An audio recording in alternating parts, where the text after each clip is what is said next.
We've been here before, but they're at it again. It was another motor show. Frankfurt shut its doors last week and yet another batch of limited-run production cars has been released.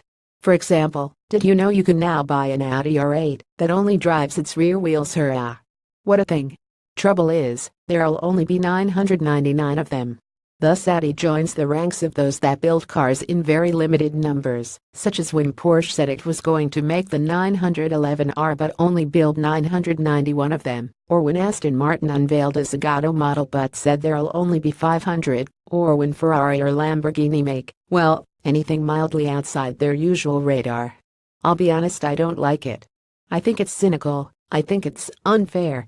If I'd been a loyal customer of a brand but they had told me they didn't want my hard-earned money, that it wasn't good enough for them, I'd be tempted not to give them any of it ever again. I can understand that sometimes a car's production run is limited because car makers have to sign deals with suppliers, or if they can only squeeze a certain number of models down the production line without disrupting regular model lines. I can understand it when we'd love to make more, but we simply can't because, say, production is finishing soon, and they need to find ways to get rid of the old one. And I can even understand it when a car maker is restricting numbers, but pushing the limits of how many cars it thinks it can sell.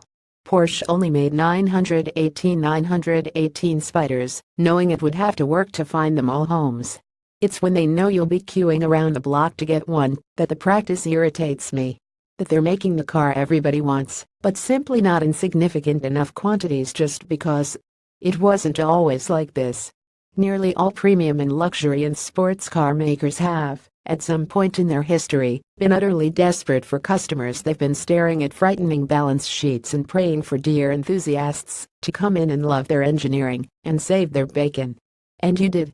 You bought their cars, you kept the faith, and you kept them going. And now that money isn't good enough for them anymore, not when they can sell a car to a kid off YouTube who has rich parents and a million Instagram followers, and it'll help build the brand. Or something. I've seen shopping outlets where they make people queue outside to buy, say, jewelry and handbags. So there are people who have worked incredibly hard, who would like to spend their money on something they think is nice, who are being asked to stand outdoors, in the cold and rain, until a retailer deems that they've suffered enough indignity to admit them to the shop and sell them something at a huge markup. It's crass, and I do not understand the logic on either side.